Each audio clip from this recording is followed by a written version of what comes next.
And joining us now is Erin Dooley, the writer and director of the new short film. As we saw a little clip there, Adopting Faith. It follows the story of a widow who must decide whether to move forward with her late husband's plan to adopt two siblings from foster care. Thank you so much, Erin, for being with us. Hi, thank you for having me again. I know that you yourself have been a foster care parent, so can you tell us a little bit about your experience with that? Yes, I felt God was calling me to help foster children for a couple of years. And so first I volunteered at a group home and worked with some children just once a month. And that didn't seem like enough. It felt like God was urging me to do a bit more. So then I mentored a young lady who had aged out of the system. And again, I just felt like God was like, that's great, but you need to do more. So I eventually then got certified to be a foster parent, and I had a very lovely 16-year-old girl placed into my care, and Ah, I took care of her for a little bit over a year. nice. Oh, Erin, that's so beautiful. And thank you for doing that because, you know, we as Christians were called to care for orphans. And here in the US, there's millions of Christians. But from the research that I did, it seems like there's a number around over 100,000 children in foster care that are waiting for a permanent home. More are in foster care, but the ones that are available to be adopted. So I'm just curious why you think more Christian families aren't fostering or adopting from foster care.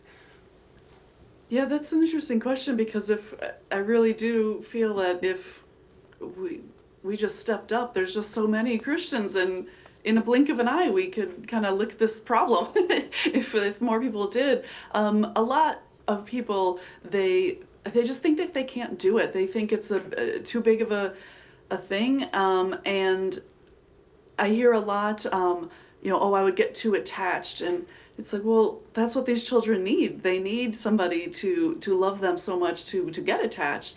And I get that there are some people who, in their life situation, maybe they are raising their own children and they, have so many and they can't have another child, but I think a lot of people could, and they just don't realize. And there's some, bad stigma around foster care, and I think if just people get educated, and I mean, I had a very lovely young lady in my care, and all of the trauma books that I had read ahead of time, she really didn't have any of those trauma reactions. And so granted, that was one case scenario, but I think just the people just don't aren't as educated, and it's just they haven't looked into it enough. And but I think that if people did, they could realize that they could step up and do that. And even if they can't, that there are so many ways that people can get involved. And that's what I really try to educate now, that like I, helped out at a group home, I mentored, you can just donate things. So there's lots of ways that people can get involved. And if people did that,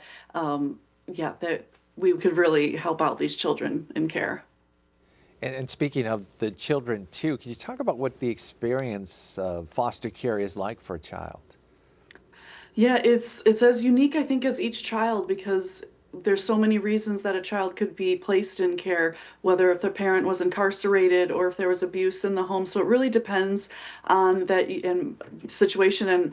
And the gal that I fostered, she had a very unique situation. Everybody involved, all the caseworkers and attorneys, they were like, "Oh, this is a one we haven't had before." So each one is different.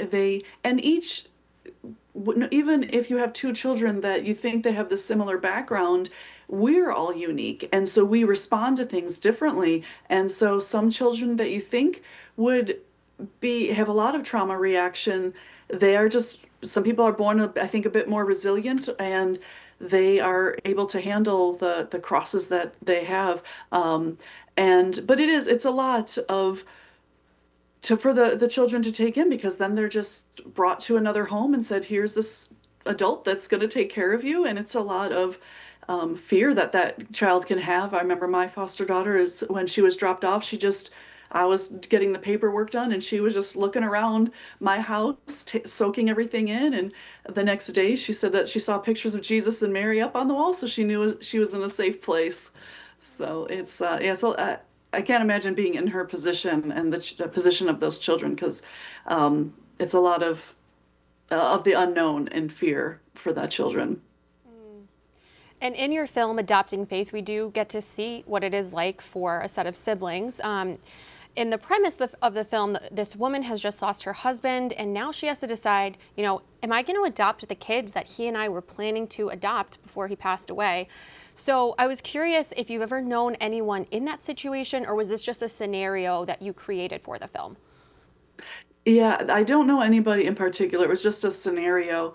I mean, when I fostered, I did it as a single person, and I've known other singles who have done it. And so I had some familiarity, of course, with a single person dealing with the now being a parent and never having been a parent before, like the character in the film. But the widow aspect, I just had that to have a little bit of a stronger link of her for the character to think, okay, I did have this. I have somebody, looking out for me, even if he's not here. I can lean on the strength of my husband in this decision that we made together. So it was just a creative choice to add that element. And in the film, there's a moment where the children realize they are wanted and part of a family. And I wanted you to talk, if you could, about that moment and what it's like for a child feeling loved and knows that they're in a stable home. Yeah, they talk a lot as I was being prepared and going through courses to become a foster parent about how the children, they push away because they really want to test, oh, is this person really going to stay? Because they have had so many people come in and out of their lives and maybe make promises and not hold to them.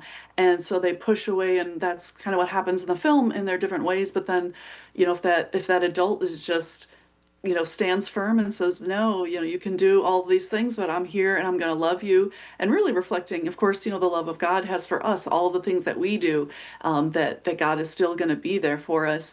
And so eventually that breaks through to kids and they realize, oh, wow, this person is really going to be here for me. And so I wanted to add that moment because I wanted to have this film be real and show a bit of the trauma actions that children can have, but also not to scare people away and to show them that they need love and stability. And if you're able to provide that, then it'll go such a long way with these children.